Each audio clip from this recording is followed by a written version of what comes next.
Kannur പുതിയങ്ങാടിയിൽ gas ചോർന്നുണ്ടായ തീപിടുത്തത്തിൽ 4 ഇതര സംസ്ഥാന തൊഴിലാളികൾക്ക് പരിക്കേറ്റു. മുറിയിലെ ഗ്യാസ് ലീക്കായതിനെ തുടർന്നാണ് അപകടമെന്ന പ്രാഥമിക നിഗമനം. ഒറീസ സ്വദേശികൾക്കാണ് പരിക്കേറ്റിരിക്കുന്നത്.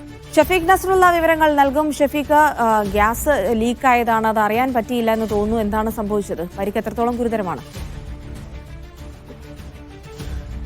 4 അതിഥി തൊഴിലാളികൾ താമസിക്കുന്ന റൂമിൽ അവർ രാവിലെ പാകം ചെയ്യുന്ന സമയത്ത് ഗ്യാസ് ലീക്കായി അത് പൊട്ടിത്തെറിച്ചാണ് അപകടമുണ്ടായിരിക്കുന്നത്. മുറിയിൽ ഇവർ താമസിക്കുന്ന മുറിയിൽ തന്നെയാണ് ഇങ്ങനെ ഗ്യാസ് വെച്ചിട്ടുള്ളത്. അത് ലീക്കായി അതിൽ അപകടമുണ്ടായി. 4 ഒഡീഷ സ്വദേശികൾക്കാണ് പരിക്കേറ്റത്. ഇതിൽ 2 പേരുടെ നില ഗുരുതരമാണ് എന്നാണ് മനസ്സിലാകുന്നത്. ഈ 4 പേരെയും പരിക്കേറ്റവരെ പരിയാരം മെഡിക്കൽ കോളേജ് ആശുപത്രിയിലേക്ക് മാറ്റിയിട്ടുണ്ട്. ഇന്ന് രാവിലെ 6 മണിയോടുകൂടിയാണ് ഇവർ എണീറ്റ് ഇന്ന് ഭക്ഷണം പാകം ചെയ്യുന്നതിന് വേണ്ടി ഗ്യാസ് ഓൺ ചെയ്തത്. ആ സമയത്ത് അത് ലീക്ക് ഉണ്ടായി, അത് പൊട്ടിത്തെറിച്ചു.